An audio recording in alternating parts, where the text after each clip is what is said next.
আমারে আনিস আলমগীর, আজকে আনিস আলমগীরের নামটা যেহেতু আপনি বলেছেন কিনা জানি না, 2 বছর আগে আনিস আলমগীর ওখানে আমি একটা কমেন্ট করলাম, ওনাকে শাহবাগ লেখা যে আপনি তো এই শাহবাগী ঘরানার এইটা, সে উঠে আমার রিপ্লাই দিল, হ্যাঁ আমি গর্বিত শাহবাগী, আমার কাছে এখন স্ক্রিনশট আছে।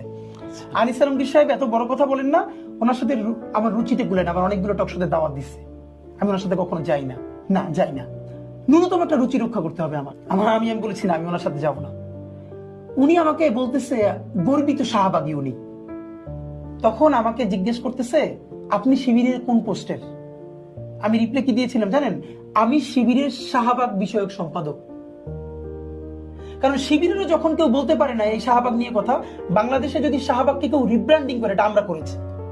শাহবাগকে জনতার ওই যে এলিট যেই মব ছিল, আবার দেখেন এখন মব আসছে না তো, 100 বছরের মধ্যে রাষ্ট্রীয় স্পন্সরশিপের সব থেকে বড় মব হলো শাহবাগের মব। পুরো বিচার ব্যবস্থা ভেঙে দিয়ে মানুষের দেওয়া হয়েছে।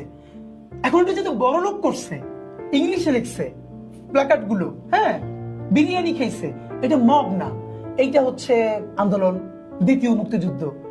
আর দাবি আদায়ে জুলাইয়ের আহতরা যদি কেউ দাঁড়াই যাচ্ছে কোথাও, এটাকে আমি সমর্থন করি না, কিন্তু আমরা কিন্তু কেওয়াসের মধ্য দিয়ে যাচ্ছি। দেশ ভাঙে চলে যাওয়ার কথা ছিল, সেইটা যায় না আল্লাহর রহমত, সেইটা কিন্তু প্রচুর মব। এগুলো আমাদের এখানকার নেগেটিভ। তো এই জন্য হলো আমরা একটা স্বতন্ত্র রাজনীতি নির্মাণ করেছি আলহামদুলিল্লাহ।